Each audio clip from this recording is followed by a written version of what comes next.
السلام عليكم ورحمة الله، وشكرا على تفاعلكم الطيب مع المحتوى. اليوم غادي نحللوا علاقة جيوسياسية اقتصادية اللي في الظاهر كتبان شوية غريبة، ولكن في الحقيقة هي شبكة معقدة بزاف تتجمع بين ثلاثة ديال القوى كبار: المغرب، الهند، دول الخليج. غادي نحللوا بشكل مفصل الحاجة ديال الهند للغذاء، الفلوس ديال الخليج، الفوسفات اللي هو مفتاح اللي شاد المغرب. إذا كان الأمن الغذائي ديال الهند اللي كيمس اكثر من مليار نسمه كيعتمد بشكل حاسم على المغرب، فين كاين الدور ديال الفلوس والخدمات اللوجستيه الخارجيه؟ واش الزياره الملكيه للملك محمد السادس الرسميه قبل عامين والخاصه اللي تيدير دابا الامارات في الوقت الحالي هي فعلا اللي كترسخ هذا المحور الثلاثي؟ المهمه ديالنا اليوم هي نتبعوا الخيوط ديال هذه القصه، نشوفوا كيفاش الامن الغذائي كيتشارك مع التمويل الضخم، كيفاش ميناء في شمال المغرب واخر في جنوبه يقدروا يكونوا المفتاح باش يتغداو ملايين ديال الناس في اسيا والخليج. مرحبا بكم في الملف السري، وانا الصحفي ماموني.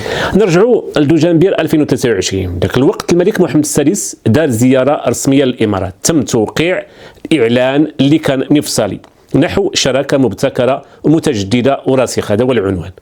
ومن ذاك النهار العلاقه دخلت واحد المسار اخر مبني على الامن الغذائي، الطاقات الخضراء، الاستثمارات الاستراتيجيه. اليوم الملك ايضا كيقوم بزياره خاصه للامارات، واللي تجي في واحد السياق دقيق اقليميا ودوليا. وفي نفس الوقت الهند تتبعت رسائل قويه وواضحه حول القيمه ديال هذه الشراكه مع المغرب. فقبل ايام في لقاء الاعمال المغربي الهندي في الدار البيضاء، خرجوا مسؤولين كبار هنود بتصريحات قويه وضحوا فيها انهم تيشكروا المغرب بزاف على مساهمته الكبيره في الامن الغذائي ديال الهند عبر الاسمده.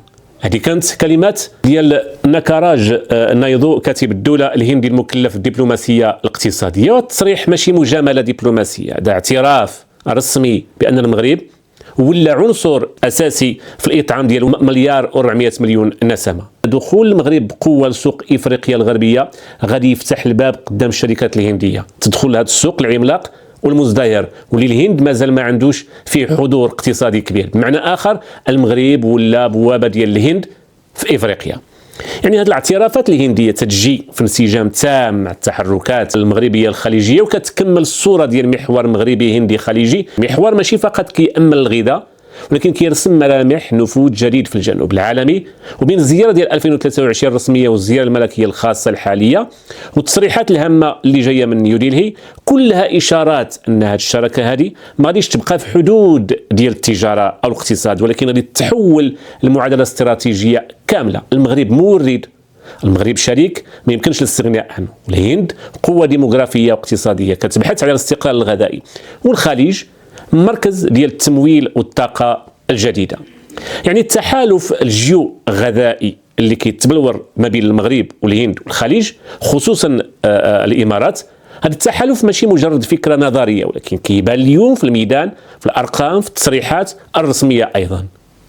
واذا ركزنا على علاقه الهند بالامارات، فهو ماشي مجرد تعاون اقتصادي فقط. يعني الامارات هي ثالث شريك تجاري ديال الهند عالميا، والهند هي اكبر شريك تجاري ديال الامارات. الامارات تعتبر اكبر مستثمر خليجي في الهند، في الطاقه، في التكنولوجيا، في الموانئ الى اخره. والهند كتبحث على الامن الغذائي ديالها عبر الاسمده المغربيه. الامارات عندها طموحات كبيره في الطاقات الخضراء، الفلاحه الذكيه، التمويل ديال المشاريع الاستراتيجيه. وهنا كيتلاقاو، الهند كدير الامن الغذائي، كتبحث على الامن الغذائي، المغرب كيملك المورد الاستراتيجي اللي هو الفوسفات، الامارات كيوفر التمويل والبنيه الاستثماريه. ثلاثه ديال الاطراف كل واحد منهم محتاج للاخر، ولهذا التحالف الثلاثي ماشي صدفه، ولكن نتيجه منطقيه التقاء ديال المصالح الكبرى ديال الجنوب العالمي. السؤال اللي كيبقى مطروح، واش الامن الغذائي غادي يولي هو المفتاح الجديد لاعاده تشكيل موازين القوى العالميه انطلاقا من المغرب والامارات والهند؟ باش نزيدوا نفهموا الصوره كامله خاصنا نشوفوا ان الهند والامارات اصلا عندهم تحالف استراتيجي كبير قبل حتى ما يدخل المغرب في الخط. وهذا التحالف كيخدم مباشره المشروع اللي تيتكلم عليه المغرب وماشي فيه بقوه. بالتالي الطموحات ديال هاد الثلاث ديال الدول متكامله. يعني ندخلوا لحجر الزاويه، المفتاح ديال هذا المثلث الاستراتيجي اللي هو مورد واحد وحاسم الفوسفات. المغرب هنا ماشي غير لاعب، المغرب هو القوة المهيمنة، أكبر منتج مصدر في العالم. ومن هنا كيبان أول خيط كيربطنا مباشرة بين الهند والإمارات. كيفاش؟ يعني باش نفهموا القصة بشكل جيد خاصنا نرجعوا للأصل ديال الحكاية اللي هو الفوسفات بطبيعة الحال. يعني بزاف تيحسب لهم الفوسفات مجرد سماد، ولكن في الحقيقة هو المادة اللي بلا بها الزراعة في العالم تتحبس. والمغرب هنا ماشي مجرد بائع ديال المادة، المغرب هنا هو منشي. تخيل أن دولة واحدة كتملك أكثر من 70% من احتياطي العالم من هذه المادة الحيوية. هذا الشيء ماشي تفوق تجاري، هذا الشيء شبه احتكار عالمي. الهند اللي عندها مليار و400 مليون ديال الناس عندها كابوس واحد، كيفاش توكل هاد الناس هادو؟ الحل الوحيد كاين هو عند المغرب. العلاقة هنا ماشي بيع وشراء، العلاقة ولات مسألة حياة أو موت، يعني مسألة مصيرية. الهند بعدد السكان ديال المشاكل الزراعية ديالها من أكبر المستوردين ديال الأسمدة الفوسفاتية. المغرب هو المصدر الرئيسي لها، يعني المغرب عنده دور أكبر من الشراكة التجارية. المغرب ركيزة استراتيجية في سياسة الأمن الغذائي ديال الهند وديال العالم بطبيعة الحال. كاين مركز السياسات ديال الجنوب كيشوف ان شراكات المغرب التقنيه والاستثماريه مع الاسواق الناشئه بحال الهند تتحول الرباط من بعد خام لشريك في سلسله القيمه، تصنيع، تكرير، تكنولوجيا زراعيه الى اخره. لكن فين كيدخلوا دول الخليج هنايا؟ هنا كيبدا الجزء الاكثر اثاره. الخليج وبالخصوص الامارات والسعوديه ايضا كيلعبوا واحد الدور محوري. أحد التحليلات كتوصفهم بأنهم البوابة الاستثمارية والمالية واللوجستية ديال هذا المحور الثلاثي. نفسروا كيفاش هذا المحور هذا.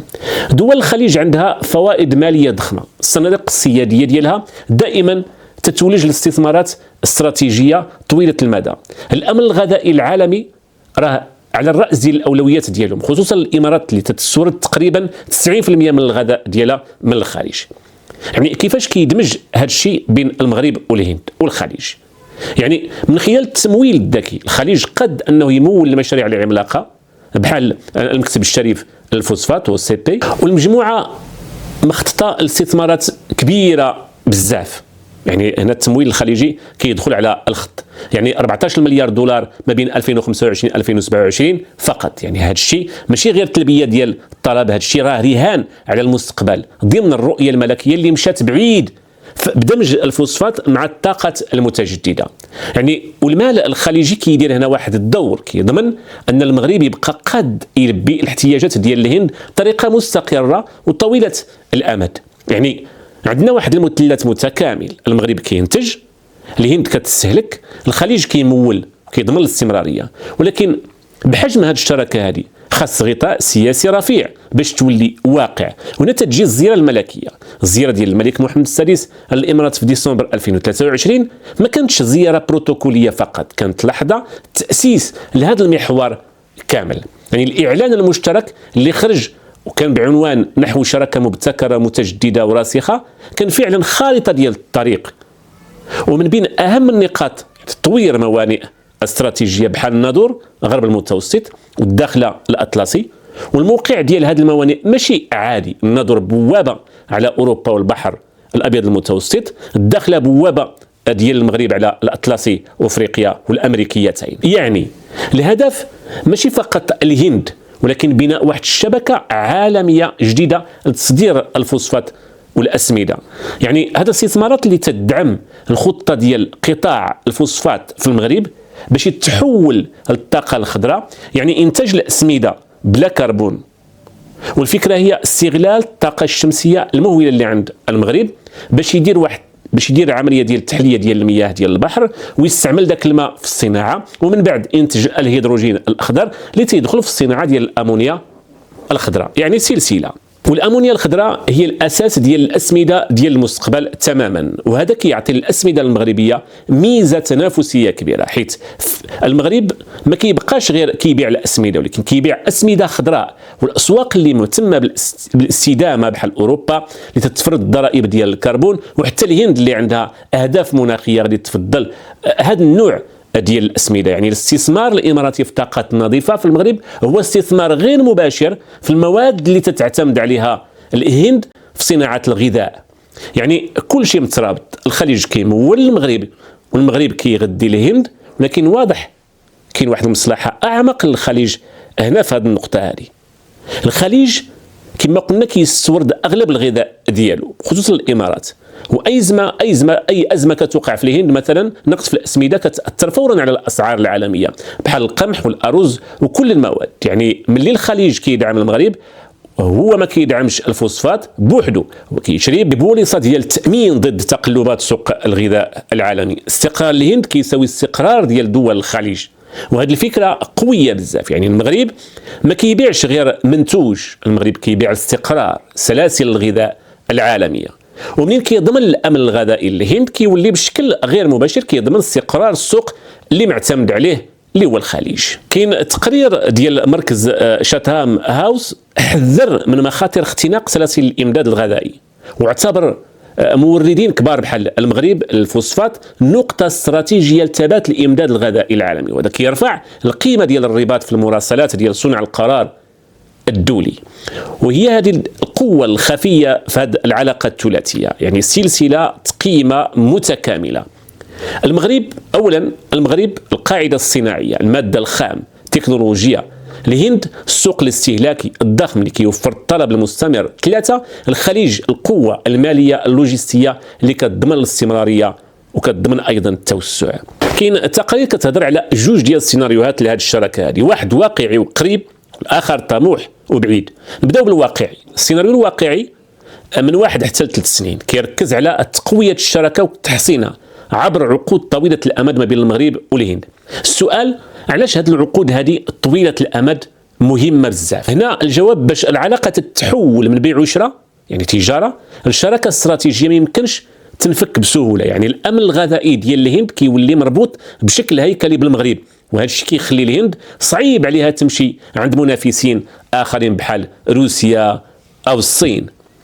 الدور الخليج هنا شنو هو؟ يعني الدور ديالو الخليج ما تيدخلش غير كممول، هنا كيولي حتى شريك لوجستي عبر انشاء مخازن استراتيجيه للاسمده في موانئ خليجيه وهنديه ومغربيه باش الامدادات ما تنقطعش نهائيا، وهذا كيعطي للمغرب نفوذ استراتيجي كبير وقوه ناعمه مؤثره، وهذا شيء مهم جدا في العلاقات الاستراتيجيه. واش فعلا غادي نشوفوا شي حاجه بحال اوبيك ديال الفوسفات؟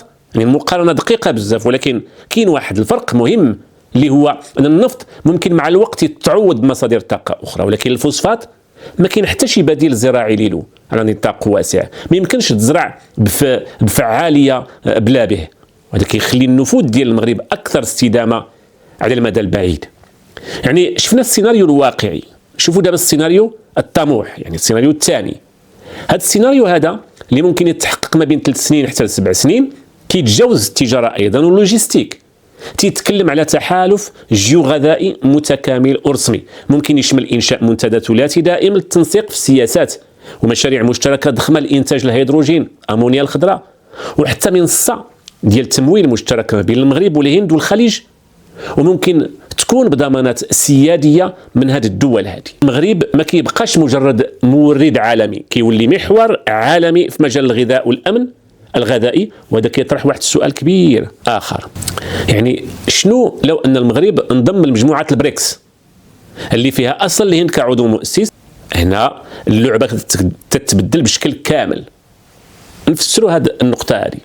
يعني هذا الانضمام هذا الى وقع غادي يحول هذه العلاقه الثلاثيه من اتفاقيات ثنائيه متفرقه لاستراتيجيه رسميه داخل منصه اقتصاديه وسياسيه عالميه كتمثل الجنوب العالمي، يعني تولي جزء من اجنده عالميه اوسع. يعني وشنو هو التاثير المباشر ديالها على المشاريع اللي تكلمنا عليها بحال الموانئ والاسمده الخضراء؟ يعني التاثير الاول هو التمويل، فانضمام البريكس غادي يفتح واحد الباب للتمويل عبر بنك التنميه الجديد اللي كيتعتبر بديل ديال المؤسسات الماليه الغربيه التقليديه وبشروط تتماشى مع اولويات دول الجنوب، وهذا كيمنح المشاريع زخم سياسي واقتصادي ضخم. ومكانة المغرب داخل المجموعة، يعني إذا انضم المغرب غادي يرسخوا كجسر طبيعي البريكس نحو إفريقيا، وغادي يزيد قيمته الاستراتيجية عند الجميع. إذن المغرب من خلال ضمان الأمن الغذائي للهند كيساهم بطريقة غير مباشرة في استقرار دول الخليج، وفي نفس الوقت كيوضع راسه كلاعب محوري في العالم ديال الجنوب، لاعب ما يمكنش يتجاهلوه. يعني هذه الشراكه كتحول المغرب لقوه جيوغذائيه عالميه قادره انها تبني تحالفات متعدده الاتجاهات تتعطيه عمق استراتيجي واستقلاليه اكبر في القرار الدولي والاقليمي. هنا كنوصل للجوهر ديال الاستراتيجيه المغربيه من خلال 4 ديال المكاسب رئيسيه. المكسب الاول يعني نعتبروه نفوذ دبلوماسي، فهذه الشراكه هذه العميقه كتعزز الموقف ديال المغرب في القضايا السياديه ديالو، وعلى راسها الملف ديال الصحراء. يعني ملي كتكون اساسي في الامن الغذائي للدوله قد الهند، فالدعم السياسي ديالها كيولي اقوى اصلب، وبان الهند هنايا سحبت الاعتراف ديالها بالكيان الانفصالي في 2000، والزياره ديال الملك محمد السادس في 2015 كان عندها واحد وقع على الشراكه الاستراتيجيه. اكيد ان الموقف ديال الهند تطور من حياد سلبي لدعم ايجابي، يعني دعم الخطه الحكم الذاتي كحل واقعي، والاهم من العلاقه الاقتصاديه تتكون بهذه القوه تيولي صعيب بزاف على الهند تاخذ اي موقف ضد المصالح الحيويه ديال المغرب بحال واحد التامين استراتيجي. كاين المكسب الثاني اللي هو تنويع ديال الحلفاء، وهذا امر حيوي. يعني كتنقص التبعيه الاوروبيين، تزيد المساحه ديال المناوره ديال الرباط. يعني المغرب ما بقاش مجبور يشوف الشمال فقط، دابا كيبني محور قوي في العالم ديال الجنوب مع قوه صاعده بحال الهند، وهذا كيخليه قد انه يتجاوز اي ضغوط اوروبيه محتمله. نمشيو للمكسب الثالث اللي هو الارتقاء بالمكانه الدوليه. فالمغرب ما بقاش غير لاعب اقليمي، يعني ولا فاعل دولي ما يمكنش يستغناو عليه في ملف عالمي حساس بحال الامن الغذائي. يعني في عالم فيه ازمات ديال الغذاء وفيه حروب، يعني هنا المغرب ولا قوه لايجاد الحلول وعامل استقرار عالمي.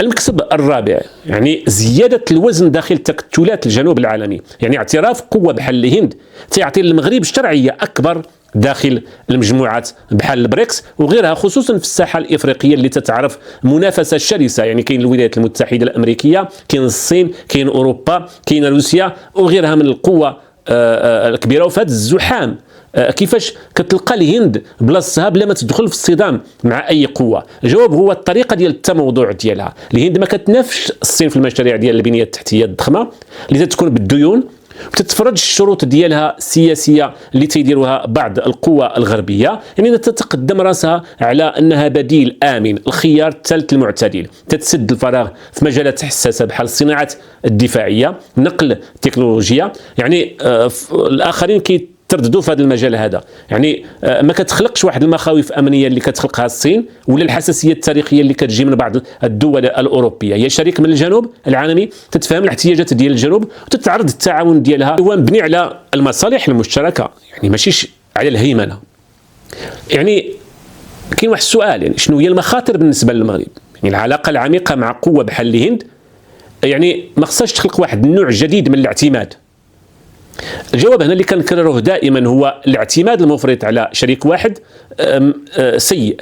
العلاقه زوينه فيها مخاطره، ولكن ما خصهاش الاعتماد المتزايد. الديناميكيات الدوليه كتبدل، لذلك المغرب خاصو يستثمر في تنويع الشراكات، اسيويين، افارقه، امريكا اللاتينيين، ويستثمر في التنافسيه الداخليه، الطاقه الخضراء، تخفيض ديال التكلفه الانتاج الاسمده، يعني باش يبقى دائما في الموقع ديال القوه. الخلاصه اللي بدا كحفنه ديال الفوسفات تحول لاكبر ورقه ضغط دبلوماسيه في يد المغرب. المغرب اليوم ما كيبيعش غير الاسمده، المغرب كيبيع الاستقرار للعالم ولدوله الهند اللي فيها 1.4 مليار نسمه في زمن الحروب والتقلبات، اللي تيملك الغذاء، تيملك القرار. اللي تنشوفوه اليوم من زياره ملكيه، تصريحات رسميه، هو مجرد راس ديال الجبل الجليدي لنظام عالمي جديد تتغير فيه التحالفات. وهذا هو السر ديال المثلث الاستراتيجي الجديد لهند، المغرب، دول الخليج. السؤال اللي تيبقى مطروح، واش الغرب واعي بان موازين القوه تتشكل من جديد في الجنوب؟ هذا سؤال. يعني وصلنا لنهايه الحلقه، حاولنا نفكوا فيها الخيوط اللي تتجمع هذا المحور هذا. شنو الربح الحقيقي ديال المغرب؟ كيفاش الموارد بحال الفوسفات ولات ادوات نفوذ كيصعب التجاوز ديالها؟ شو الرأي ديالكم في هذا التحالف الثلاثي اللي تكلمنا عليه؟ واش فعلا المغرب قد أنه يرسخ راسه كقوة جيوغذائية عالمية؟ شنو السيناريوهات الأقرب للواقع؟ تعاون اقتصادي موسع ولا تحالف استراتيجي رسمي في الأفق؟ خليوا لنا الآراء ديالكم في التعليقات. ما تنساوش دعمكم هو اللي تيعطي القوة لهذا المحتوى. ديروا لايك، شاركوا الحلقة مع الأصدقاء. ولو كانت الحلقة وإذا كنت جديد في القناة شرف لنا أنك تشترك وتنضم لنا. نشوفكم في الحلقة الجديدة إن شاء الله، وإلى اللقاء.